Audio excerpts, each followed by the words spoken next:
Hello friends, मैं पूजा स्वागत करती हूँ आपका मेरे इस चैनल पूजक्स फ्लेवर लैब में। और आज का मेरा ये ब्लॉग है सुंदरवन ट्रिप के डे 2 और डे 3 के बारे में। तो सुबह सुबह नहा धोकर हम सब रेडी हो गए और चाय कॉफ़ी पीने के बाद हम अपने होम स्टे से निकलकर दयापुर फेरी घाट की तरफ चल पड़े। सुबह के बज रहे थे 7:30 और हमें इतनी सुबह ही वहाँ फेरी घाट पे गैदर होने को कहा गया था, तो हम चल पड़े फेरी घाट की तरफ। फ्रेंड्स, सुबह का ये नज़ारा बहुत ही सुंदर और मंत्रमुग्ध करने जैसा था। नदियों की गोद में बसा मैंग्रोव की जंगलों से घिरा सुंदर वन काफ़ी सुंदर प्रतीत हो रहा था। जैसे जैसे हम घाट की तरफ बढ़ते गए, हमने देखा कि वहाँ 2-3 हाउस बोट और 3-4 छोटे बोट्स भी लगे हुए हैं। छोटे बोट्स में वहाँ के गांव के जो लोकल लोग होते हैं वो ट्रैवल करते हैं और हाउस बोट्स अपने अपने रेस्पेक्टिव ट्रैवलर्स को लेते हुए वो आगे की सफ़र की ओर चल पड़ते हैं। नदी की शांत धारा पर नाव धीरे धीरे आगे बढ़ रही थी। चारों ओर फैला हरा भरा जंगल किसी जीवत चित्र की तरह लग रहा था। ऊंचे ऊंचे सुंदरी के पेड़ अपनी शाखाओं से आकाश को छूते हुए मानो नदी पर झुककर उसका स्वागत कर रहे हो। पत्तों की छनकर आती धूप पानी पर सुनहरी चमक बिखेर रही थी और हल्की हल्की लहरें नाव के साथ ताल मिलाकर चल रही थी। पक्षियों की मधुर चहचहाहट और बहती हवा की सरसराहट मन को गहरी शांति दे रही थी। नदी का निर्मल जल, आसपास की हरियाली और नीले आकाश का प्रतिबिंब अपने भीतर समेटे हुए था।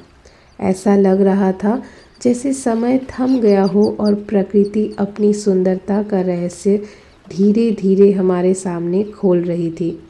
सुंदरवन के ये मैंग्रोव ट्रीज इस क्षेत्र की पहचान है, जिन्हें हम सुंदरी पेड़ कहते हैं। ये पेड़ दलदली ज़मीन और खारे पानी में भी मजबूती से खड़े रहते हैं। उनकी घनी हरियाली, फैली हुई जड़ें और शांत वातावरण सुंदरवन को प्राकृतिक रूप से अनोखा और बेहद खूबसूरत बनाते हैं। तो इसी तरह से प्राकृतिक सुंदरता को देखते हुए हम अपने सफ़र को आगे बढ़ा रहे थे और बोट में जाने के थोड़ी देर बाद ही हमें वहाँ ब्रेकफास्ट सर्व किया गया, जिसमें गर्मा गर्म पूड़ी, आलू दम और मिठाई भी दिया गया।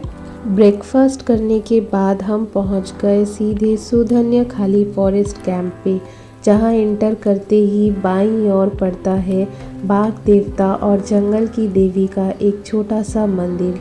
और थोड़ा आगे बढ़ते ही हमने देखा एक पुरानी बांग्लादेशी नेवल शिप, जो कि कई सालों पहले यहाँ आई थी और अब बिल्कुल खंडहर सी बन चुकी है। सुंदरवन के जंगलों में काफ़ी सारे स्पीशीज पाए जाते हैं, जैसे कि royal Bengal tiger, Asian otter, spotted deer, wild bear और बहुत कुछ। साथ ही यहाँ बहुत सारे बर्ड स्पीसीज पाए जाते हैं, जैसे वाइट बेलिड सी ईगल, स्मॉल मिनी वेड, स्टॉर्क, यूरेशियन कर्ल्यू और बहुत कुछ। और इन सारे स्पीसीज में से कुछ ना कुछ तो आपको सुंदरवन में देखने को ज़रूर मिलता है, तो बाइनोकुलर लेके जाना बिल्कुल ना भूलें। और इसके बाद हम सीधे पहुंच जाते हैं सुंदरवन के डोबांकी कैंप में, जो कि यहाँ के वॉच टावर और कैनोपी वॉक के लिए फेमस है। डोबांकी कैंप सुंदरवन टाइगर रिजर्व के अंदर स्थित एक बेहद खास जगह है। यहाँ आने का मतलब है मैंग्रोव जंगल को बहुत करीब से महसूस करना। यह कैनोपी वॉक ब्रिज ज़मीन की सतह से लगभग 20 फुट ऊंची है और इसकी लंबाई है 500 मीटर के आसपास। आप जब भी इस जगह से जाए तो एकदम शांति बनाए रखें, क्योंकि यही वो जगह है जहाँ बहुत करीब से आप फॉरेस्ट के स्पीसीज देख सकते हैं। हमने वहाँ 3-4 डियर देखे और साथ ही हमने देखे उस ज़मीन पे रॉयल बंगाल टाइगर के पैरों के निशान भी। देखकर ऐसा प्रतीत हो रहा था कि मानो 1 या 2 घंटे पहले ही उस जगह से रॉयल बंगाल टाइगर गुजरे हैं। और अगर आप लकी रहे तो आप वहाँ पे रॉयल बंगाल टाइगर भी देख सकते हैं। ब्रिज से थोड़ा आगे बढ़ने पर हम वहाँ के वॉच टावर पे गए और उस वॉच टावर से उस जंगल का पूरा पैनोरामिक व्यू बहुत ही सुंदर सटीक तरीके से दिख रहा था। वहाँ जंगल के बीचों बीच एक मीठे पानी का तालाब भी है, जहाँ अक्सर बाघ और हिरन या अन्य जानवर पानी पीने आते हैं, और अगर आप लकी रहे तो आप भी यह दृश्य ज़रूर देख सकते हैं। यहाँ टाइगर, डियर, क्रोकोडाइल या अन्य जीव के अलावा ब्राह्मणी काइट्स भी दिख जाते हैं, जो अक्सर यहाँ आते जाते रहते हैं। डोबांकी कैंप से निकलने के बाद हम सीधे अपने बोट पे चले गए। दोपहर का वक्त था और हम लंच कर ही रहे थे कि इतने में हमने वहाँ नदी किनारे एक बड़ा सा खारे पानी का मगरमच्छ देखा, जो कि वहाँ आराम से धूप सेक रहा था। लंच करने के बाद हम सीधे झौड़खाली पहुँच जाते हैं, वहाँ के वाइल्ड एनिमल पार्क में। इस पार्क का टिकट 30 रुपीज़ करके होता है, जो कि आपके पैकेज में इंक्लूड नहीं होता है और आपको खुद ही पे करना होता है। मुख्यतः ये जो पार्क है, यहाँ रेस्क्यू किए हुए एनिमल्स को रखा जाता है। रेस्क्यू किए गए टाइगर भी यहाँ पे है। हमने वहाँ पे कई जानवर देखे, कुछ पीकॉक, ईगल, क्रोकोडाइल, मंकी, और हमने वहाँ पे रेस्क्यू किए गए एक रॉयल बंगाल टाइगर को भी देखा। मैं यहाँ पे अपना कुछ पर्सनल फीडबैक देना ज़रूर चाहूँगी। मुझे लगता है गवर्नमेंट को इस ज़ू को और अच्छे से मेंटेन करना चाहिए, और काफ़ी सारे सुंदरवन के जो खास स्पीसीज़ होते हैं वो भी इस ज़ू में रखने चाहिए। डे 2 ट्रिप का ये हमारा लास्ट स्पॉट होता है। झड़खाली से निकलकर हम चले जाते हैं अपने बोट पे। बोट से जाते वक्त हमने वहाँ एक बांग्लादेश का नेवल शिप भी देखा, जिसका नाम अफीफ़ा अलीम वकिया 3 था। तो नदी से जाते वक्त अक्सर आपको यहाँ इंडियन नेवल शिप्स या फिर बांग्लादेश के नेवल शिप भी दोनों ही दिख जाते हैं, क्योंकि ये ऑलमोस्ट बांग्लादेश के बॉर्डर के पास ही है। भारत और बांग्लादेश के बीच सीमा अक्सर इन्हीं जंगलों और नदी धाराओं के माध्यम से निर्धारित होती है। बीएसएफ और बीजीबी यहाँ सीमा सुरक्षा की निगरानी करते हैं।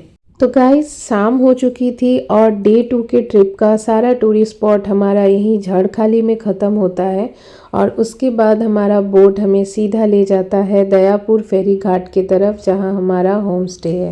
रात ख़त्म होने के बाद जैसे ही अगली सुबह होती है, हम सब रेडी होकर अपने सारे लगेज को लेकर पहुंच जाते हैं श्री कृष्ण बोट में। ये हमारी सुंदरवन यात्रा का तीसरा और आखिरी दिन था। इस यादगार सफ़र का समापन हम बेकन बंगला की यात्रा के साथ करेंगे। ब्रेकफास्ट करने के बाद हम सीधा पहुंच गए गोसाबा फेरी घाट पे। फेरी घाट से बस थोड़ी ही दूरी पे था बेकन बंगलो, या जिसे गोसाबा बंगलो भी कहते हैं। बेकन बंगलो का निर्माण किया था सर डैनियल हैमिल्टन ने। रविंद्रनाथ टैगोर और डैनियल हैमिल्टन की गहरी दोस्ती थी, इसीलिए इस जगह में टैगोर जी अक्सर आया जाया करते थे। यह बंगलो टैगोर की रचनाओं, ग्रामीण पुनर्निर्माण और सांस्कृतिक विरासत की साक्षी है, और यह रविंद्रनाथ टैगोर और हैमिल्टन के सतत विकास और मानव कल्याण के दृष्टिकोण का प्रतीक भी है। बेकन बंगलो से निकलकर जब हम बोट में गए तो हमें वहाँ बाउल गीत सुनने का आनंद प्राप्त हुआ।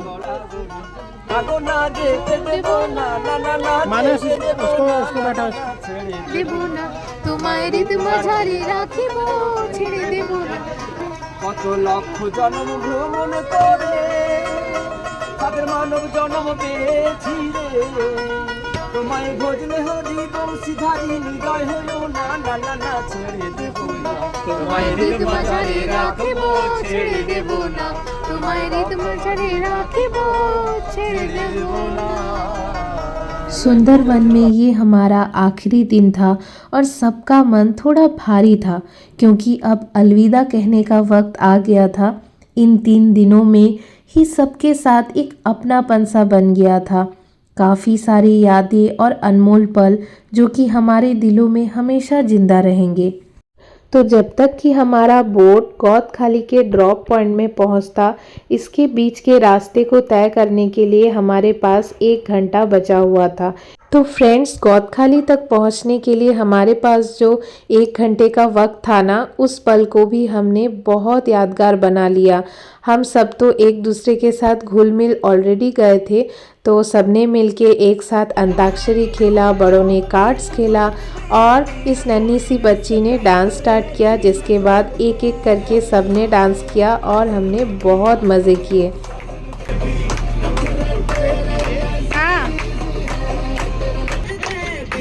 छोड़ने से पहले भी जीना छोड़ दे।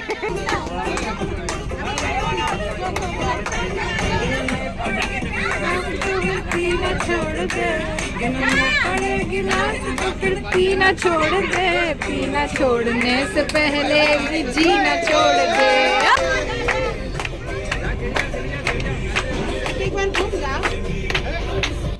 तो फ्रेंड्स, इसी के साथ हमारी सुंदरवन की ये खूबसूरत यात्रा ख़त्म होती है। इस सफ़र में मैंने जाना कि प्रकृति को देखने के लिए शब्द नहीं, सिर्फ महसूस करने वाला दिल चाहिए। यहाँ की हर सुबह, हर शाम और रात सब कुछ खास थी।